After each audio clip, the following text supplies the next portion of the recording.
સુરતના વરાછાના હીરા વેપારીઓ સાથે રૂપિયા 13 કરોડ 32 લાખની છેતરપિંડી હીરા દલાલ સાહિલ શાહની ધરપકડ સુરતના વરાછાના હીરા વેપારીઓ સાથે રૂપિયા 13 કરોડ 32 લાખની છેતરપિંડી આચરી હોવાની ઘટના સામે આવી છે. હીરા દલાલે કરોડોના હીરા વેચીને ક્રિકેટ સટ્ટા બેટિંગમાં રૂપિયા ઉડાવ્યા હોવાનું સામે આવ્યું છે. કોસ્ટેલે સમગ્ર મામલે હીરા દલાલ સાહિલ શાહની ધરપકડ કરી છે. મળતી માહિતી મુજબ સુરતના વરાછાના હીરા વેપારીઓ સાથે રૂપિયા 13 કરોડ 32 લાખની છેતરપિંડી થઈ છે. હીરા દલાલે કરોડોના હીરા વેચી ક્રિકેટ સટ્ટા બેટિંગમાં ઉડાવ્યાની માહિતી છે, જેને પગલે હીરા દલાલ સાહિલ શાહની કોસ્ટેલે ધરપકડ કરી છે. રત્નયોગી ડાયમંડ અને આગના જેમ્સના માલિક અલ્પેશ શાહે ફરિયાદ નોંધાવી હતી. અલ્પેશ શાહ સહિત અન્ય વેપારીઓની ફરિયાદના પગલે પોલીસે કાર્યવાહી કરી છે. આરોપીઓએ કોલકાતા, હૈદરાબાદ અને મુંબઈની પાર્ટીઓ સાથે હીરા વેચવાના બહાને છેતરપિંડી કરી હતી.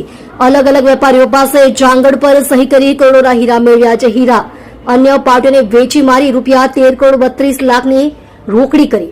આ કરોડોની રકમ મુંબઈ ખાતે ક્રિકેટ સટ્ટા બેટિંગમાં હારી ગયો હતો, જેની કોસ્ટેલની તપાસમાં આરોપીએ કબૂલાત કરી છે.